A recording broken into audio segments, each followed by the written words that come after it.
नमस्कार मित्रांनो, आपण बघत आहात राजनीती पॉडकास्ट. हंगामी मनपा निवडणूक जाहीर झाली आणि अनेक इच्छुक उमेदवार हे आपला अजेंडा, आपलं विजन पॉडकास्टच्या माध्यमातून स्पष्ट करत आहेत. असं असताना काही माजी नगरसेवक यांनी आपल्या प्रभागामध्ये प्रभावीपणे काम केलंय. असेच माजी नगरसेविका वैभवीताई दुसाने आज आपल्या समोर संवाद साधणार आहेत. ते प्रभाग क्रमांक 6 मधून इच्छुक उमेदवार म्हणून आपल्याशी संवाद साधणार आहेत. नमस्कार ताई. नमस्कार. खरं तर आजच्या या प्रचार रॅलीमध्ये त्यांनी वेळ काढून आपल्याला वेळ दिला त्याबद्दल ताईंचं खूप खूप आभार. ताई, आपण आता शोला सुरुवात करणार आहेत. मला तुमच्याविषयी जाणून घ्यायला आवडेल की तुमची जडणघडण नेमकी कशी झाली, तुमचं शिक्षण, बालपण आणि माहेर आणि सासर हा सर्व प्रवास आम्हाला जाणून घ्यायचा आहे. नमस्कार, मी सौ वैभवी अमित दुसाने. माझं माहेर नाशिकचं आहे.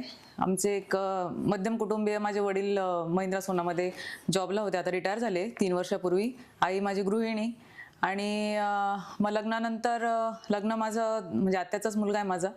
मग 2011 मध्ये त्यांच्याशी लग्न झालं. आणि माझे सासरे शांताराम दुसाने हे शिक्षण विभागात कार्यरत होते आणि माझ्या सासूबाई स्टेट बँकेत कार्यरत होत्या.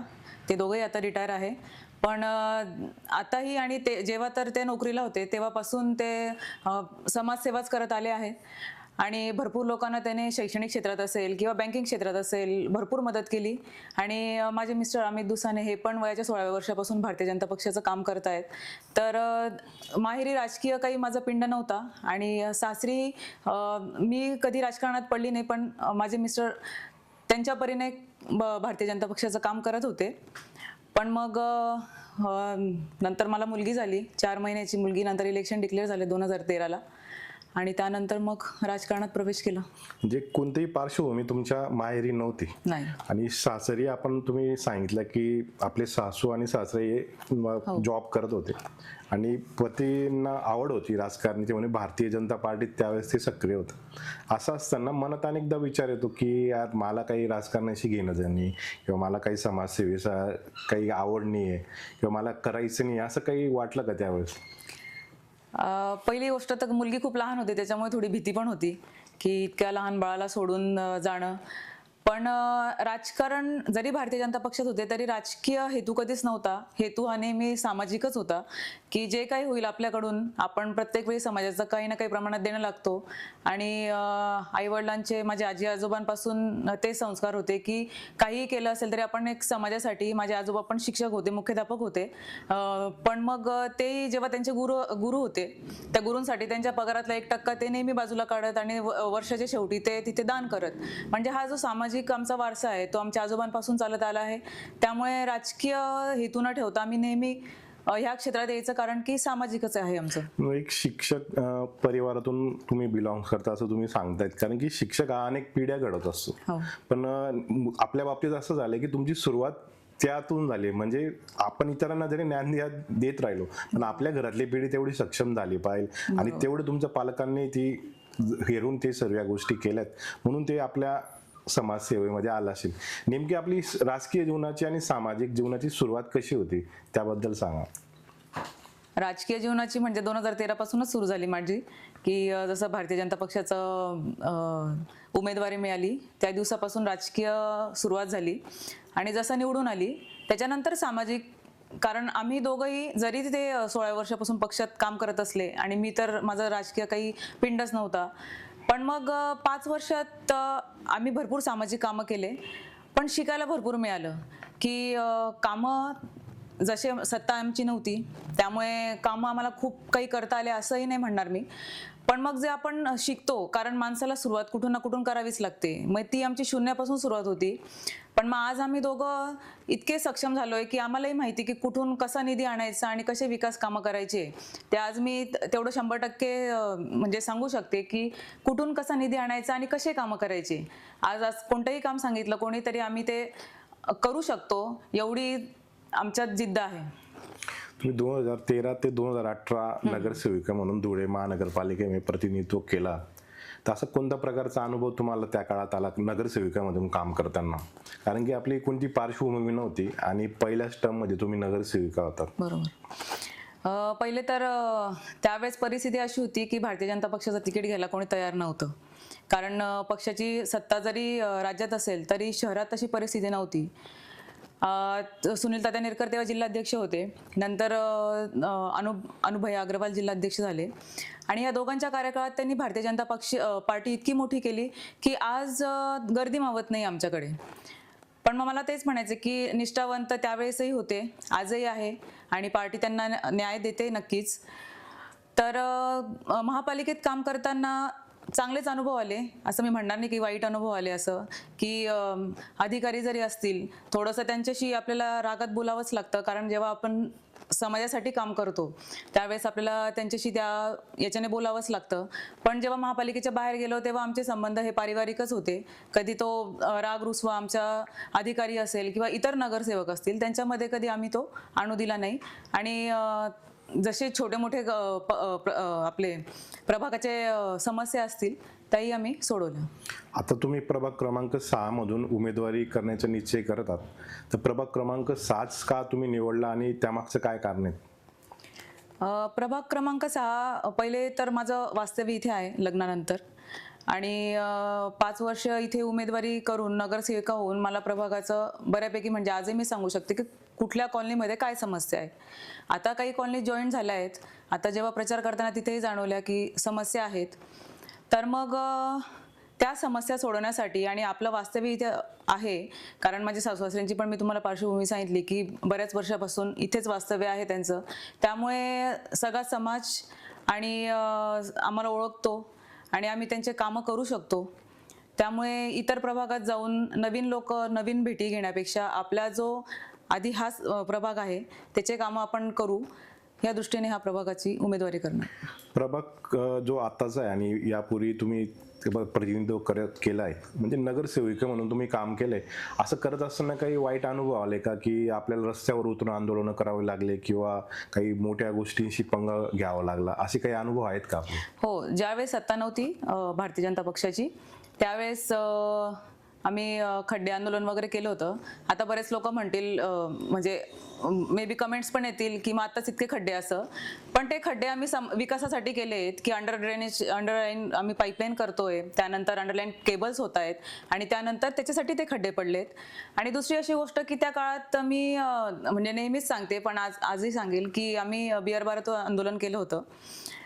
इकडे नकाने रोडला 2 बिअर बार होते आणि महिलांना त्याचा खूप त्रास व्हायचा. म्हणजे जेव्हा आपण महिला सक्षमीकरण सबलीकरणाच्या गोष्टी बोलतो तर त्या फक्त बोलण्यापुरता न राहता आपण खरंच कृतीमध्ये करावं. आणि ते आम्ही 39 दिवस आंदोलन केलं होतं. राज्यामध्ये भारतीय जनता पक्षाचंच सरकार होतं. तर मी हे आवर्जून सांगेल की तिथल्या स्थानिक लोकांनी, विशेषतः महिलांनी, कारण महिलांना घरातले खूप कामं असतात आणि आमच्या इथले तर 90% परिवार असे आहेत की सगळे नोकरदार आहेत. त्यामुळे त्या सगळ्या महिला रात्री संध्याकाळी 7 पर्यंत त्यांचा स्वयंपाक, त्यांचा जॉब वगैरे सगळं करून संध्याकाळी 7 वाजेपासून तर रात्री 10 वाजेपर्यंत गांधीगिरीने आंदोलन केलं. फक्त भजन कीर्तन करायचं, कोणी शिवी जरी दिली तरी आम्ही लक्ष न देता आम्ही फक्त आमचं आंदोलन केलं आणि 39 दिवसांनी पूर्ण तिथलं बिअर बार निस्तेनाबूत झालं आणि बाजूचं जे होतं बिअर बार ते बंद पडलं. त्यामुळे हे एक मोठं आंदोलन तिथल्या लोकांच्या सहकार्यानेच झालं, कारण आपण एक प्रतिनिधी म्हणून आपण आपलं काम करतो, पण लोकांचाही सहभाग समाजामध्ये खूप जास्त महत्त्वाचा असतो आणि त्या लोकांनी खऱ्या अर्थाने खूप मदत केली. आणि आमच्या सरकारच्या माध्यमातून देवाभाऊ मुनगंटीवार साहेब होते, बावनकुळे साहेब होते, यांच्या सगळ्यांच्या मदतीने तो बिअर बार आम्ही नेस्तानाबूत केला. बिअर बार ज्यावेळेस तुम्ही हटवला तर नागरिकांच्या काही प्रतिक्रिया तुम्हाला आल्या असतील, म्हणजे ज्या भावना असतात, कारण की खूप मोठी समस्या तुम्ही ते बोलून दाखवली की महिलांच्या दृष्टिकोनातून ते फार अडचणीचं होतं.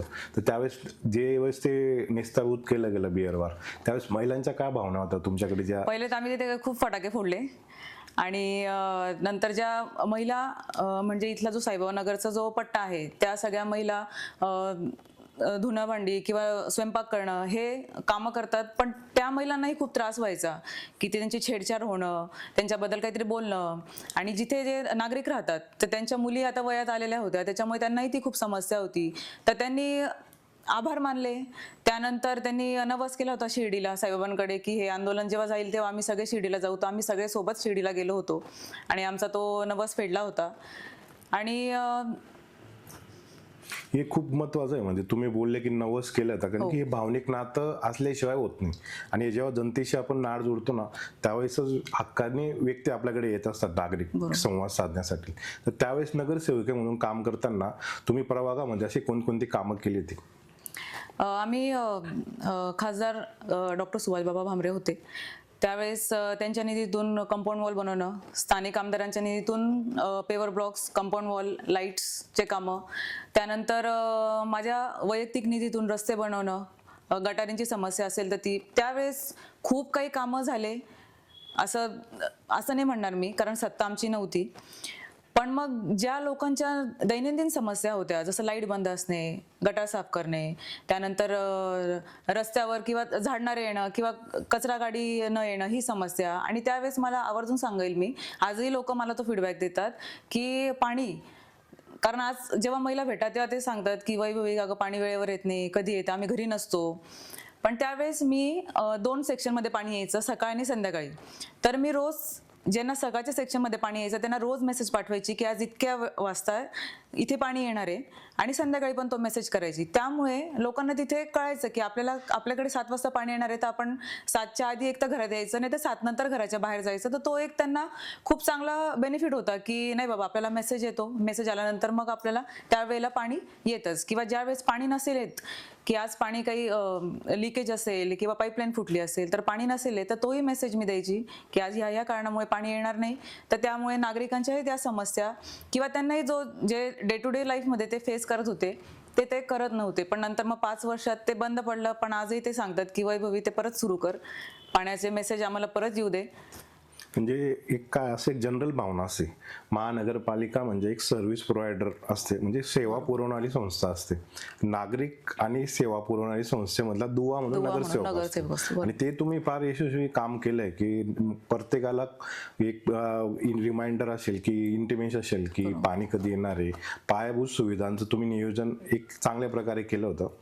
पण अशी प्रतिकूल परिस्थिती त्यावेळेस होती की 3च आपल्या पार्टीचे नगरसेवक होते आणि सत्ताधारी पक्षाची फार मेजॉरिटीमध्ये बहुमत त्यांच्याकडे असताना, तर त्यावेळेचे पार्टी आणि आता जर तुम्ही चित्र बघतायत की मोठी रांग तुमच्या पक्षात आहे, तर त्या अनुभव कसा आहे? तुम्ही दोघी कालखंड पाहिले, कारण की प्रतिकूल परिस्थितीमध्ये काम करण्यासाठी कोणी येत नाही. बरोबर. प्रत्येकाचा कल असतं की बाबा आता कुठे सत्ता आहे तिकडे जाण्याकडे कल असतं. पण तुम्ही प्रतिकूल परिस्थितीमध्ये काम केलंय नगरसेविका म्हणून, तर ते कसे अनुभव होते आणि त्याकडे तुम्ही कसे बघता? मग मी आधी सांगितल्याप्रमाणे की खूप मोठे कामं नाही झाले तेव्हा, पण मग जे लोकांच्या दैनंदिन समस्या होत्या त्या सोडवल्या. आणि जसं तुम्ही म्हणतात की तेव्हा म्हणजे पार्टीचं तिकीट घ्यायला पण कोणी तयार नव्हतं. पण मग आता अशी परिस्थिती बदलली आहे की म्हणजे प्रवेश होऊन लोकांना तिकीटं पाहिजेत पार्टीचं. पण मग आता कालच आमची पार्टीची मीटिंग झाली की जे निष्ठावंत आहेत, कितीही काही झालं, पक्षाने जरी थांबायला लावलं, आम्हालाही 5 वर्ष थांबायला लावलं होतं, आम्ही पार्टीचा मान ठेवून आम्ही थांबलो. तर मग जे निष्ठावंत आहेत, ज्यांना खरोखर समाजकारण करायचंय, त्यांना तिकीट मिळो ना मिळो, ते पक्षासाठी निष्ठेने काम करणार आहे. पण ज्यांना फक्त सत्तेसाठी जे आलेत, त्यांना जिथे सत्ता मिळेल तिथे ते जाणार आहेत. त्याच्यामुळे भारतीय जनता पक्ष असा आहे की त्यांना 10 कार्यकर्ते असले तरी पार्टी चालणार आहे आणि 1000 कार्यकर्ते असले तरी पार्टी चालणार आहे. म्हणून मी एवढंच सांगेल की सत्ता असो वा नसो, काम कसं करायचं हे आपल्या स्किलवर अवलंबून असतं. तेव्हा पण मी नगरसेविका, 3च नगरसेवक होते, तरी जेवढे शक्य तेवढे कामं केले होते. त्यामुळे शेवटी काम करणं हे आपल्या एक स्किलचाही भाग असतो असं मला वाटतं. आता तुम्ही पार्टीचा उल्लेख केला, भारतीय जनता पार्टीचा. तर भारतीय जनता पार्टीमध्ये काम करत असताना तुम्ही स्वतःला कोणत्या मूल्यांशी जोडून घेतलंय? कारण की पार्टी विथ डिफरन्स हा पार्टीचा नारा नेहमी राहिलेला आहे. पहिले तर मोदी साहेबांचा जो टॅगलाईन आहे, सबका साथ सबका विकास, ह्या गोष्टीवर सगळ्या लोकांनी 2014 पासून विश्वास ठेवलेला आहे. आणि त्यामुळे ह्याही विधानसभेला खूप मोठ्या मताधिक्याने भारतीय जनता पक्षाचे आमदार निवडून आले. आपलेही शहराचे आमदार खूप न भूतो न भविष्यती 1 लाख अधिक मतांनी निवडून आले. तर हाच इथे जनतेचा विश्वास आहे. बोलणारे लोक बोलतात की विकास केला नाही, कारण आता ही आचारसंहितेच्या आधी 77 कोटीच्या कामांची मंजुरी उद्घाटन झाले जयकुमार भाऊंच्या हस्ते. तर मी असं म्हणेल की पार्टीचे मूल्य फक्त निष्ठा हेच एक मूल्य आहे भारतीय जनता पार्टीचं, की तुम्ही पार्टीवर किती निष्ठा ठेवतात. कारण आज आपण जेव्हा बघितलं की राष्ट्रीय अध्यक्ष हे एकदम 45 वर्षाचे साधारण व्यक्ती, जरी त्यांनी खूप मोठे पद भूषवले असेल तरी त्या व्यक्तीला सुद्धा अंदाज नव्हता की आपण राष्ट्रीय अध्यक्ष होऊ. म्हणून फक्त एकच आहे की भारतीय जनता पार्टीमध्ये तुम्ही निष्ठेने काम करा. कोणत्याही गोष्टीची अपेक्षा ठेवली, कोणत्याही क्षेत्रात असेल, जेव्हा आपण अपेक्षा ठेवतो तेव्हा आपण नेहमी मागे पडतो. म्हणून आपण जेव्हा एखादी गोष्ट बिना अपेक्षेने करतो तेव्हा नक्कीच आपल्याला न्याय मिळतो आणि नक्कीच आपण मोठे होतो असं मला वाटतं. जे आपल्या पार्टीचा तुम्ही उल्लेख केलात तर त्या अनुषंगाने मी सांगू शकतो की आपले राज्याचे मुख्यमंत्री ते साधे नगरसेवक होते, महापौर झाले, विरोधी पक्ष नेता ते मुख्यमंत्री. हा प्रवास पूर्ण महाराष्ट्राने पाहिलेला आहे. म्हणजे ह्या पार्टीने नेहमी साधारण कार्यकर्त्याला बळ देण्याचं काम करत आलेली आणि यापुढे करत राहील असं वाटतं. असं असताना 2018 नंतर तुमचा खूप मोठा काळ हा गेलेला आहे की तुम्ही सत्तेत नव्हता किंवा प्रशासकीय पदात नव्हता. बरोबर. तर तुम्ही प्रभागाशी संपर्क कसा ठेवला आहे आता 2025 पर्यंत? पहिले 2 वर्ष तर माझा संपर्क नव्हता, कारण माझी दुसरी मुलगी पण खूप छोटी होती. त्यामुळे कारण कुटुंब पहिलं असं मला नेहमी वाटतं की आपल्या मुलांना हेच वय असतं त्यांच्याकडे लक्ष देणं. त्याच्यामुळे मी 2 वर्ष मुलींकडेच लक्ष दिलं. आणि त्याच्यानंतर मला महिला सरचिटणीस, महिला मोर्चाचं सरचिटणीसचं मला पद मिळालं. तेव्हा आमच्या जिल्हाध्यक्षा वैशाली सिरसाट होत्या. तर ते पद मिळाल्यानंतर मी परत सक्रिय झाली पार्टीमध्ये. आणि प्रभागामध्ये जसं काही समस्या असेल, आता 4 प्रकारचे 4 नगरसेवक होते. त्याच्यामुळे आणि माझं घर सेंटरला असल्यामुळे बाकीच्या नगरसेवकांचे घरं लोकांना माहितीच नाही. त्याच्यामुळे काही समस्या असेल, ज्यावेळेस मी नगरसेविका होती त्यावेळेस जसं लोक समस्या सांगायचे त्याच वेळेस तसंही त्याही 5 वर्षात पाणी नसेल आलं, मला फोन करणं किंवा माझ्या मिस्टरांना फोन करणं किंवा गटार साफ करणे, जरी विकास कामं नसेल केलं तरी ज्या दैनंदिन गोष्टी होत्या लोकांच्या त्या निमित्ताने आम्ही संपर्कात होतो. किंवा कोणाकडे काही कार्यक्रम असेल त्या निमित्ताने भेटी देणे, किंवा आम्ही आता दत्त जयंतीचा दरवर्षी मित्रमंडळ आहे गुरुदत्त मित्रमंडळ, तर त्या निमित्ताने दरवर्षी दत्त जयंतीचा मोठा कार्यक्रम असतो. तर त्या निमित्ताने लोकांच्या भेटी घेणं, असे आम्ही 5 वर्षात ह्या गोष्टी केल्या. आणि पार्टीचंही काम केलं. महिला मोर्चामध्ये होती त्यामुळे पार्टीचंही काम केलं, लोकसभेला, विधानसभेला. म्हणजे एक संघटनात्मक जबाबदारी तुमच्यावर आली होती आणि त्या अनुषंगाने तुम्ही काम करत होता. आणि नागरिकांशी संपर्क साधण्यासाठी तुमचं घरच एक म्हणजे समस्या सुटण्याचं एक केंद्र झालं होतं एकंदरीत तुमच्या बोलण्यातून. पण असं असताना काही महिलांसाठी काही उपक्रम वगैरे तुम्ही काही राबवले का मागच्या काही काळात? हो, आता आम्ही एक मोठा कार्यक्रम केला होता होम मिनिस्टरचा. जवळजवळ 4-1 हजार महिला होत्या. आणि त्यानंतर महिला कट्टा म्हणून महिलांसाठी एक वेगळा थोडासा थीम ठेवून आम्ही कार्यक्रम केला होता की महिला त्यांचा स्वतःकडे लक्ष देत नाही. तर मग आणि ज्या सामाजिक गोष्टी असतात, आता आपण बघतोय की मुलांच्या आत्महत्या असतील किंवा लव जिहाद असेल, तर ह्या प्रत्येक गोष्टीला किंवा घरात असेल किंवा समाजात असेल महिलेलाच नेहमी टार्गेट केलं जातं की बाबा तू म्हणजे ती वर्किंग असेल, घरी राहणारी असेल तरी तिलाच टार्गेट केलं जातं की तुझं लक्ष नाही असं. तर ह्या गोष्टीचा सगळा महिलेवर एक ताण येतो आणि ती डिप्रेशनमध्ये असेल किंवा एकाकी होऊन जाते किंवा कोणाशी बोलत नाही किंवा स्वतः त्रास करणे किंवा काहीतरी आजार जडणे, ह्या गोष्टी त्यांना होतात. मग त्या निमित्ताने महिला कट्ट्याच्या निमित्ताने आम्ही महिलांना बोलण्याची संधी दिली. ज्या महिला स्विमिंगमध्ये पुढे आहेत त्यांचा आम्ही सत्कार केला की त्यांचेही मतं आम्ही महिलांना सांगितले की तुमचं शरीर वैयक्तिक व्यवस्थित ठेवणं किती महत्त्वाचं असतं. तर या निमित्ताने हा कार्यक्रम, त्यानंतर मी तुम्हाला जसं आधी सांगितलं की भजन संध्येचा कार्यक्रम आम्ही केला होता जो दरवर्षीच आमचा दत्त जयंतीच्या निमित्ताने असतो. यावर्षी खूप मोठ्या प्रमाणात आम्ही राहुल खरेजी जे इंडियन आयडल फेमस आहे त्यांना बोलून त्यांचा कार्यक्रम केला.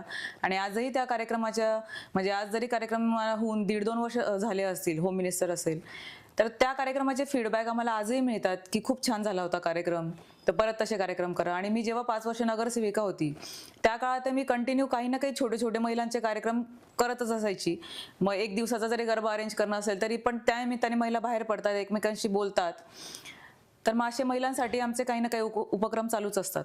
मग अशी तुम्ही उल्लेख केला की जलतरण मध्ये जे हो हो एक्सपर्ट महिला होत्या, जलपटू होत्या, त्यांना मार्गदर्शनाने तुम्ही प्रभागात संपर्क केला होता. बरोबर. म्हणजे हे फार महत्वाचं आहे, कारण की एखाद्या प्रतिभावंत लोकांचा अनुभव आणि प्रतिमा समोर आणणं फार महत्वाचं आहे. आणि एक नेतृत्व जेव्हा आपण समाजाचं करतो ना, त्यावेळेस अशा गोष्टी फार महत्वाच्या असतात. म्हणजे लोकांमधलं टॅलेंट लक्षात घेऊन त्यांचे एक्सपिरियन्स लोकांमध्ये पोचले पाहिजे, आणि ते फार उत्कृष्ट तुम्ही केलेत.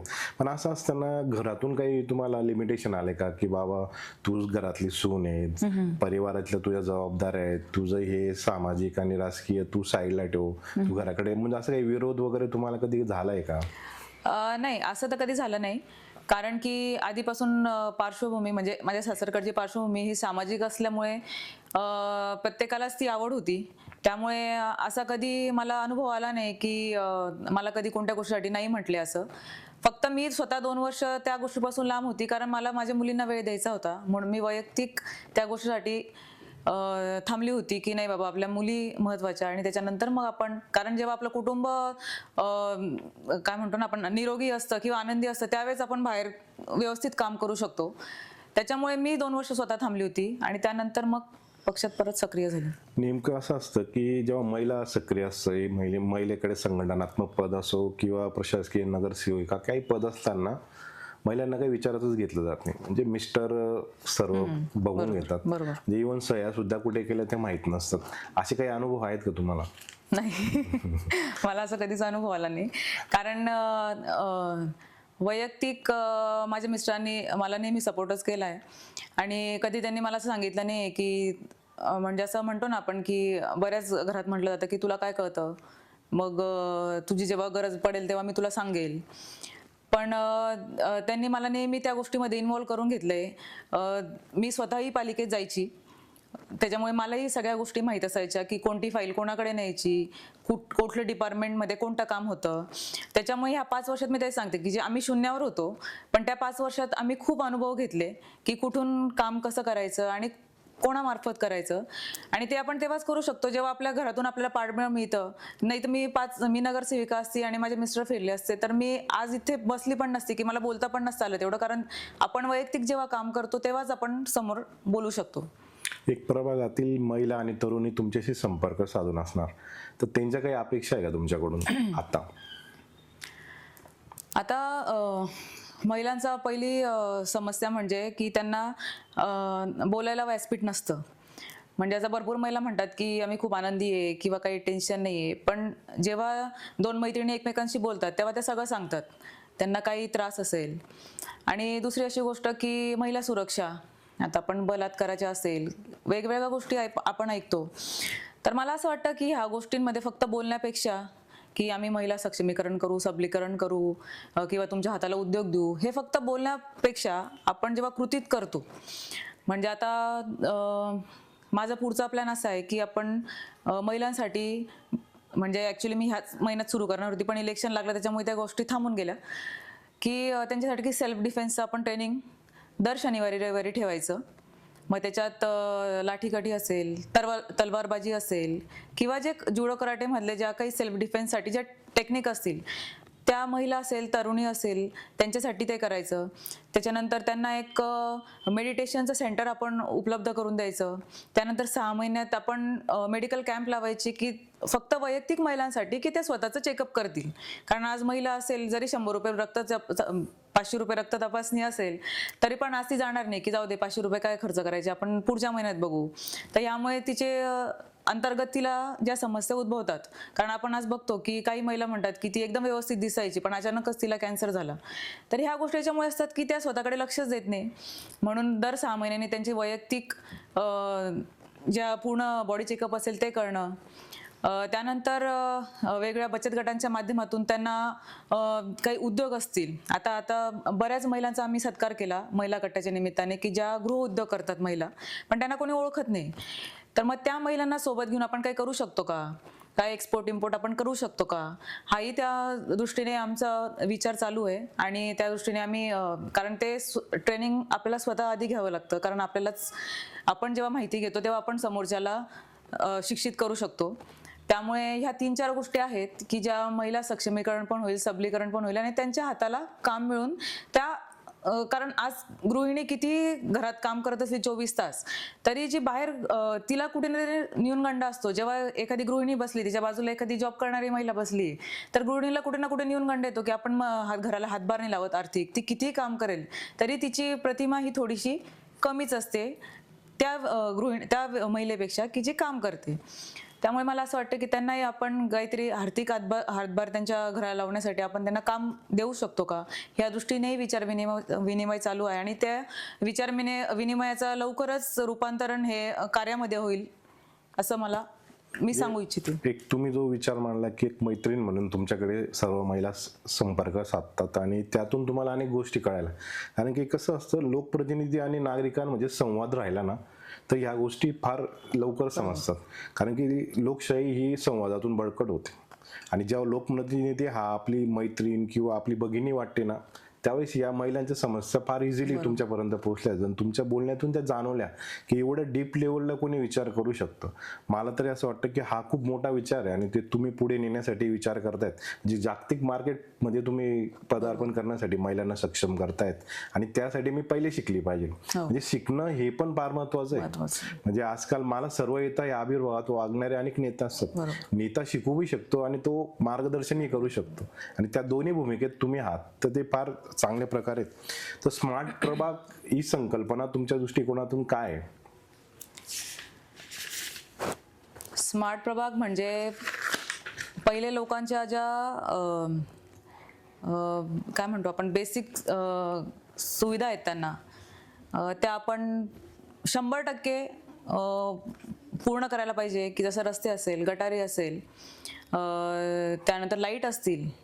ह्या म्हणजे लोकांनी या समस्या आता सांगायलाच नाही पाहिजे की आमच्याकडे रस्ते चांगले नाही, आमच्याकडे लाईट नाही, आमच्या गटारी वाहत नाही. ह्या समस्या लोकांनी आता सांगायला नाही पाहिजे की हा एक स्मार्ट प्रभाग पहिला मुद्दा तो आहे. त्यानंतर दुसरा मुद्दा असा आहे की जेवढे ओपन स्पेस आहे त्यांना सुशोभीकरण करणं, कारण आज बरेच काही ओपन स्पेस जो नवीन भाग जोडला गेला आहे तिथले ओपन स्पेस बघितले गेले तर ते खूप असं दुर्गम भागात आपण गेल्यासारखं वाटतं, तर ते सुशोभित करणं. त्यानंतर एखादं काहीतरी छान मुलांसाठी बालसंस्कार केंद्र असेल की ते दर रविवारी आता बालसंस्कार केंद्र होतात पण सगळेच मुलं त्यामध्ये सहभागी होत नाही. जसं आपण संस्कृती आता मुलं विसरत चालले आहेत, पाश्चात्य संस्कृती अंगीकारतायत मुलं, तर त्या दृष्टीने आपण बालसंस्कार केंद्र त्यांच्यासाठी उभारणे. ज्येष्ठ नागरिक आता ह्या एरियामध्ये किंवा ह्या प्रभागामध्ये ज्येष्ठ नागरिकांची संख्या चांगल्या पद्धतीने आहे, तर आपण त्यांच्यासाठी काही नाना नानी पार्क असेल किंवा त्यांच्यासाठी एखादं विरंगुळा केंद्र की तिथे आता भेटतात बरेच ज्येष्ठ नागरिक की काहीतरी चांगलं करा ज्येष्ठांसाठी. आता इथे ज्येष्ठ नागरिक संघ आहे, त्यांचा दर शुक्रवारी त्यांचे कार्यक्रम असतात. तर ह्या वयात त्यांना जसं आपण म्हणतो ज्येष्ठ म्हणजे एक लहान बाळच असतं, त्यांना ह्या वयात काही ना काही विरंगुळा हवा, तर तसं काहीतरी केंद्र सुरू करणं. आणि आमच्या इथे जो नाला आहे भरतनगरपासून जो सुरू होतो तर त्याचंही सुशोभीकरणाचं काम आता एक टप्प्यामध्ये आमचं प्रोसेसमध्ये आहे तो टप्पा, आणि दुसऱ्या टप्प्याचं काम आपलं जेव्हा ह्या सगळा प्रोसेस होईल इलेक्शनची वगैरे तेव्हा आपण तो दुसरा टप्पा पण टाकणार आहे. आणि महत्त्वाचं म्हणजे जेव्हा मी पुणे महापालिकेत म्हणजे पुण्याला गेली होती तेव्हा त्यांच्या ज्या पाण्याच्या टाक्या आहेत त्याच्या आजूबाजूचा परिसर पण त्यांनी सुशोभित केला होता. म्हणजे आपण त्या गोष्टी दुर्लक्ष करतो पण शहराच्या विकासामध्ये किंवा शहराच्या सौंदर्यामध्ये हाही एक भाग असतो की ज्या पाण्याच्या टाक्या पाण्याला आपण अमृत म्हणतो किंवा जीवन म्हणतो, तर त्याच्या आजूबाजूचा पण परिसर आपण स्वच्छ कसा ठेवू शकतो किंवा तिथेही सुशोभीकरण करणं गरजेचं आहे. मला नाही वाटत की कोणी असा विचार केला असेल की टाक्यांच्या आजूबाजू पण सुशोभीकरण करावं असं. पण तो एक मुद्दा म्हणजे मी फोटो पण काढून आणला. आमदार साहेबांनी सांगितलं की आपण जेव्हाही हे इलेक्शन संपेल आपण सगळ्यात पहिले आपण हे करू शकतो की धुळे शहरात जेवढ्या पण पाण्याच्या टाक्या आहेत तिथे आपण पेवर ब्लॉक्स लावून छान झाडं लावून तो आपण भाग सुशोभित करू शकतो. असे हे 2-3 मुद्दे आहेत की ज्यावर काम करायचं आहे आणि ते ह्या 5 वर्षात नक्की होईल हा मला विश्वास आहे. सध्या कसं आहे डिजिटलचं युग आहे, तर डिजिटलच्या अनुषंगाने असं काही तुमच्या मनात कल्पना आहे की आपण डिजिटली आपल्या प्रभागमध्ये काम करूया, काही कल्पना आहेत का? असं एक ॲप आम्ही बघितलं आहे की म्हणजे प्रभागातल्या ज्या समस्या आहेत त्या लोकांनी त्या ॲपवर टाकायच्या आणि त्यानंतर मग आपल्याला अपडेट येईल की ह्या एरियात ही समस्या आहे किंवा ह्या कॉलनीमध्ये ही समस्या आहे, आणि त्या पद्धतीने जशी आपल्याला समस्या मिळेल, कारण आपण प्रत्येक वेळी प्रत्येक ठिकाणी आपण पोहोचू नाही शकत.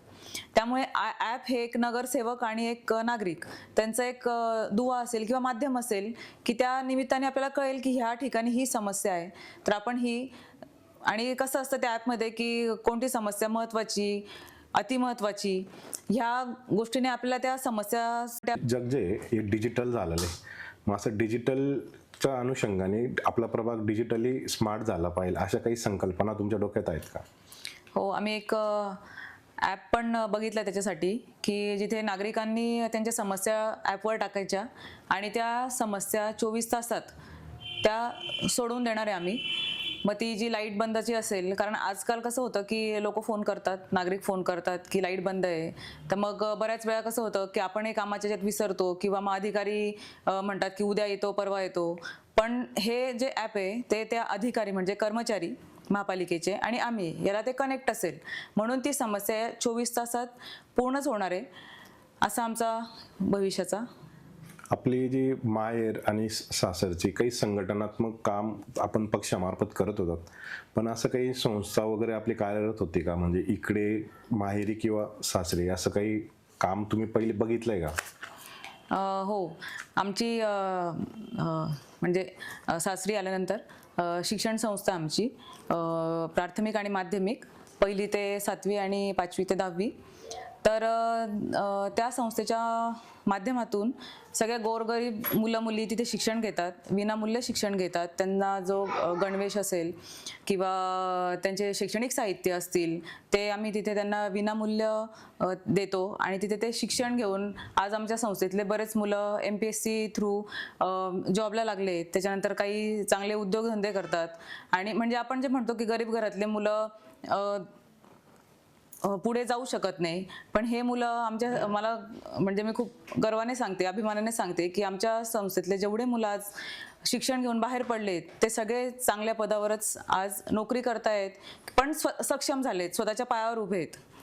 म्हणजे एक पाठबळ देण्याचं काम आपल्या संस्थेमार्फत होतं आणि हे फार महत्त्वाचं आहे. म्हणजे राजकीय जीवनात आपण राजकीय अनेक गोष्टी विकास कामे करत असतो, एक सामाजिक बांधिलकी आपण जपतायत संस्थेमार्फत. तर प्रभाग क्रमांक 6चे नागरिक जेव्हा आता आपल्या तुमच्याशी संवाद साधतात की या अनेक समस्या आहेत आणि त्यावर ॲक्शन प्लॅन तुमचा रेडी आहे असं तुमच्या बोलण्यातून जाणवतात, तर पुन्हा संधी जर मिळाली तर प्राधान्याने असे काही कामं ठरलेत का की आपल्याला जस पुन्हा संधी मिळाली सेवेची तर आपण हे काही कामं प्रथमतः करणार आहेत असं? हो, आता आचारसंहितेनंतर जे रस्त्यांचे काही कामं आहेत काही ठिकाणचे रस्ते झाले आहेत आता आणि काही रस्ते बाकी आहेत, तर ते रस्त्याचं काम सुरू करणं आणि जेवढ्या ओपन प्लेस आहे तेवढ्या सगळ्यांना आता रिटेनिंग वॉल काहींना भिंत केली आहे, कंपाऊंड वॉल काहींना नाही आहे, तर ज्यांना कंपाऊंड वॉल आहे त्यांना पेवर ब्लॉक्स लावणे, लाईट्स लावणे, झाडं लावणे, सुशोभीकरण करणे, आणि ज्यांना कंपाऊंड वॉल नाही आहे त्यांना कंपाऊंड वॉल सोबत पेवर ब्लॉक्स लावणे हे माझं प्राधान्याने काम आहे. कारण जेव्हा आपण घराच्या बाहेर, घर आपण किती स्वच्छ केलं पण ज्या घराच्या बाहेर आपण निघतो तो परिसरही स्वच्छ पाहिजे असंही नागरिकांच्या बोलण्यातून जाणवतं.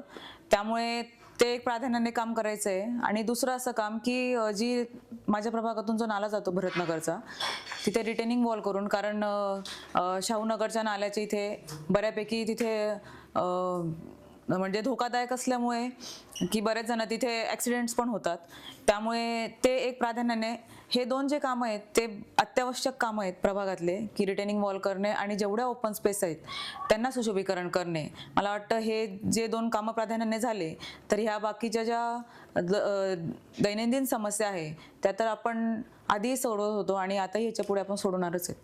आपल्या मते महिलांनी राजकारणात आलं पाहिजे का, आणि येताना काय आव्हाने असतात आणि त्याच्यावर कशी मात करायची?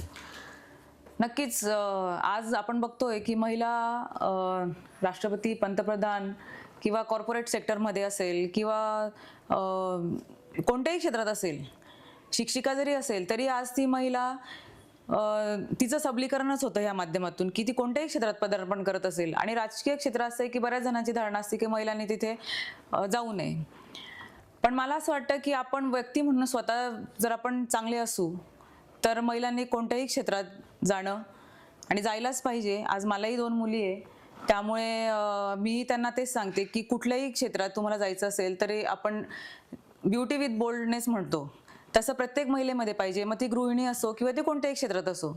आणि राजकारणात येताना आव्हान म्हणजे पहिलं आपल्याला थोडीफार माहिती पाहिजे राजकारणाची, असं मला वाटतं. कारण जेव्हा मी शून्य एक्सपिरियन्सने जेव्हा राजकारणात उतरली तेव्हा मला बऱ्याच समस्या आल्या की प्रत्येक छोटी छोटी गोष्ट विचारायला लागायची, म्हणजे मी अवलंबून होती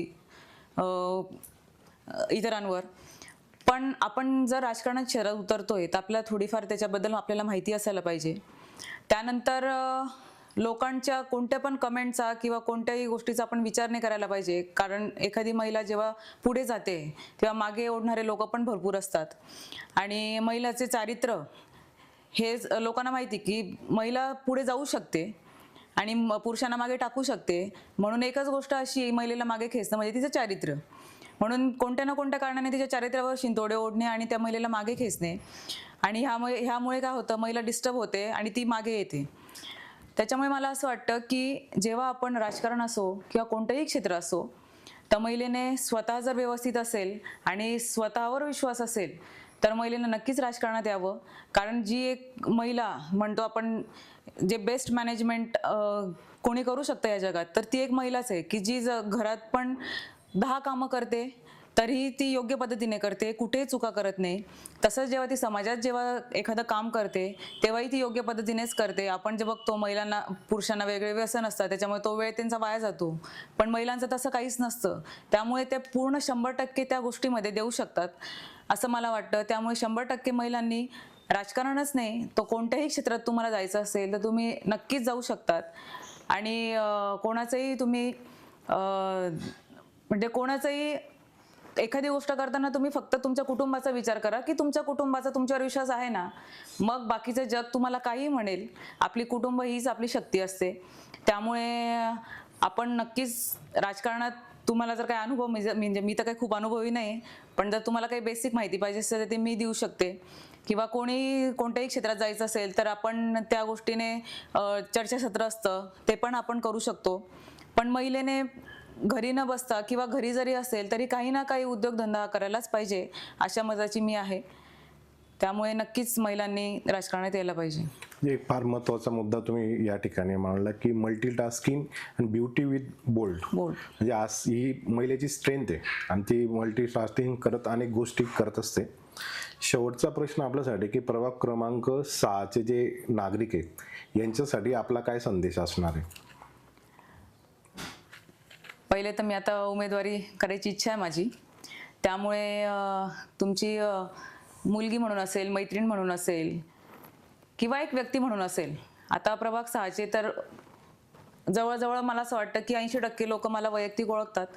त्याच्यामुळे त्यांना माझा स्वभाव किंवा आमचं फॅमिली बॅकग्राऊंड म्हणजे आमचं असं कुठल्याही कोणी गुंड प्रवृत्तीचं म्हणणार किंवा कोणत्याही वाईट क्षेत्रामध्ये असेल अशा कोणत्याही मध्ये माझी कुटुंबाची पार्श्वभूमी नाही आहे. आणि वैयक्तिक मीही एक महिला म्हणून तुम्हाला आवाहन करते की एक महिलेनेच महिलेला पाठबळ द्यायला पाहिजे. जेव्हा एक महिलेला पाठबळ देते तेव्हा एक 100 हत्तीचं बळ तिला मिळतं असं म्हणतात. त्यामुळे या पंचवार्षिकला माझी उमेदवारी करायची इच्छा आहे प्रभाग 6 मधून. तर तुम्ही सगळ्यांनी मला सपोर्ट करावा, माझ्यासोबत असावं. तुमच्या ज्या काही समस्या असतील, मी मान्य करते की समस्या आहेत, नाही असं नाही, पण आपण सगळे मिळून, कारण जेव्हा एक नगरसेविका म्हणून जरी मी काम करत असेल तरी तुमच्या सगळ्यांची साथही मला महत्त्वाची आहे. किंवा आपण जसं म्हणतो कुटुंबात 4 व्यक्ती असतात, 4ंचे वेगळे मतं असतात, तसं वडील एखादी समस्या एखाद्या महिन्यात नाही पूर्ण करू शकतात, पण पुढच्या महिन्यात ते म्हणतात की मी हे पूर्ण करून देईल असं, आणि ते करतात पण. तसंच आपल्या प्रभागाचं पण आहे, आपला प्रभाग आहे, कुटुंब आहे. तर एखादी समस्या तुमची आज नसेल पूर्ण झालेली, पण ती पुढच्या येत्या महिन्यात 2 महिन्यात तुमची समस्या नक्की पूर्ण करेल. हे मी तुम्हाला आश्वासन नाही देत, हा मी तुम्हाला विश्वास देते. कारण आश्वासन म्हणजे हे राजकारणी लोकांचा शब्द झालाय की आश्वासन द्यायचे आणि पूर्ण करायचे नाही, असं लोकांचा समज झालाय. त्यामुळे मी आश्वासन कोणत्याही प्रकारचं देत नाही आणि मी 100% प्रयत्न करेल आणि माझ्याकडनं ते कामं नक्की होतील, हा मला स्वतःवर विश्वास आहे. कारण जेव्हा माणूस स्वतःवर विश्वास ठेवतो तेव्हाच सगळ्या गोष्टी साध्य होतात. त्यामुळे मला तुम्ही यावेळेस संधी द्यावी आणि मला तुमची सेवा करण्याची संधी द्यावी आणि प्रभागाचा विकास करण्याची संधी द्यावी, एवढीच इच्छा आणि अपेक्षा मी तुमच्याकडनं व्यक्त करते. ताई, आता गल्ली ते दिल्ली म्हणजे आपल्या विचारांचं सरकार आहे भारतीय जनता पार्टीचं, तर नक्कीच एक चांगला अनुभव तुमच्या वाट्याला आला असेल की पहिला जो संघर्ष होता तो आता कुठेतरी संपला आहे. तर मग काही या दृष्टिकोनातून ज्येष्ठ किंवा जे आमदार खासदार आपल्या विचारांचे आहेत, म्हणजे दिल्लीतही आपलं सरकार असल्यामुळे, तर काही निधी वगैरे उपलब्ध झालाय का आपल्या माध्यमातून प्रभागासाठी? हो, आता माननीय धर्मयोद्धा आमदार साहेब अनुपभाई अग्रवाल यांच्या माध्यमातून आम्हाला एक 50 लाखाचा निधी मिळाला आणि त्या निधीतून आम्ही शाहूनगर आणि शिवप्रताप कॉलनीमध्ये पेवर ब्लॉकचं अतिशय सुंदर काम सुरू आहे तिथे. आत्ताच तिथे उद्घाटन झालं आचारसंहितेच्या आधी. आणि आमचे बाकीचे रिटर्निंग वॉलचं जसं मी तुम्हाला समस्या सांगितली, त्याचा जो पहिला टप्पा आहे 1 कोटीचा, तोही प्रोसेसमध्ये आहे. की म्हणजे जरी आम्ही ह्याच्यात नसलो, की त्या प्रवाहात नसलो, महानगरपालिकेच्या किंवा नगरसेवक नसलो, तरी आमचा वेळोवेळी जो प्रभागाच्या कामांसाठी जी आमची धडपड आहे ती नेहमीच चालू असते. आणि त्याचाच हा एक पहिला टप्पा होता की हे जे 2 कामं आता जे होत आहेत, पूर्णत्वाला येत आहेत, आणि हे जे 1 कोटीचं काम आहे जे आता प्रोसेसमध्ये आहे, तर ते माननीय आमदार साहेबांच्या माध्यमातून आम्हाला ते निधी मिळालेत आणि ते काम सुरू आहे. आणि दुसरं काम आमचं आता हे 6-1 महिन्यात आमचं सुरू होईल. तर त्यासाठी मी आमदार साहेबांचे खरंच धन्यवाद देते की शहराचा विकासाचा त्यांनी जो शब्द दिला होता त्यांनी तो पाळला आहे. 1 वर्षात आपण बघितलं की पाचकांदीचा त्यांनी रस्ता मोकळा केला. त्यानंतर आता रामराज्यासाठी त्यांनी परत रामाच्या मंदिरासाठी जागा बघितली. त्यानंतर आता 77 कोटीचे उद्घाटन केले. आणि आपण जे नदी किनारी बघतो की तिथे आता छान रामाचे जे लाईट्स लागले आहेत, किंवा आता ते नदी किनारी LED लाईटचं त्यांनी ते फुलपाखरूचं स्टॅच्यू बनवलेलं आहे. तर ह्या सगळ्या माध्यमातून म्हणजे हा सगळा शहराच्या सुशोभीकरणाचाच विषय आहे. आणि जसं MIDCचं त्यांनी सांगितलं की MIDC मध्ये ते स्वतः एक व्यापारी असल्यामुळे त्यांना माहिती आहे की जेव्हा मुलं बाहेर जातात आईवडिलांना सोडून, तेव्हा आईवडिलांच्या मनावर केवढ्या यातना होतात. तर तोही एक भाग त्यांनी समजून की आता MIDC मध्ये आपल्या मोठ्या मोठ्या 2 कंपनीज येणार आहे की त्या जे बाहेर गेलेले आपले मुलं आहेत ते परत आपल्या धुळे शहरात परत वास्तव्य करू शकतील. तर असे भरपूर मोठे मोठे विजन्स आहेत.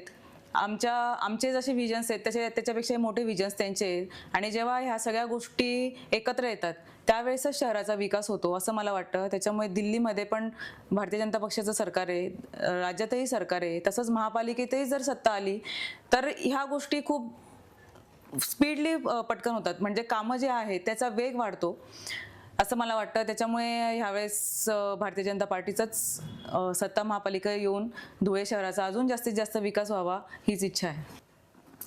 मित्र, हे होते वैभवताई दुसाने. त्यांनी आपल्या प्रभागाविषयी अनेक विचार मांडले, अनेक संघटनात्मक काम कसं करतात, राजकीय जीवनातले अनुभव आपल्याशी शेअर केलेत. असं असताना ते स्वतः एक लीडर आहेत, एक कम्युनिटीच्या प्रभागाचे प्रतिनिधित्व करत असताना स्वतः काही शिकून आपल्या प्रभागातील नागरिकांच्या कशा समस्या सुटवू शकतात याबद्दल त्यांचं काम आहे. ब्युटी विथ बोल्ड हे त्यांचं स्टेटमेंट फार चर्चेत असेल, कारण की फार महत्त्वाचे आजकाल महिलांसाठी. आणि महिलांचे किती सूक्ष्म नियोजन त्यांनी या ठिकाणी केले. प्रभागाविषयीचं विजन त्यांचं पहिलं, महिलांविषयीचं, तरुणींविषयीचं, प्रभागातील समस्या आणि त्या सोडवण्यासाठीचा रोडमॅप त्यांनी फार आपल्याशी भूसंवादातून स्पष्ट केला आहे. तर ताई, तुमचे खूप खूप धन्यवाद. आणि मी या माध्यमातून राजनीती त्यांचा पॉडकास्ट चॅनल आहे, या दादांचे मनापासून आभार मानते की त्यांनी मला माझ्या ज्या काही विजन असतील प्रभागासाठी त्या सांगण्याची संधी दिली त्यांच्या माध्यमातून. त्याच्यासाठी मी त्यांचे मनापासून आभार मानते. आणि तुम्ही सगळ्यांनी सोबत असावं भारतीय जनता पक्षाच्या ही एक विनंती करते. धन्यवाद.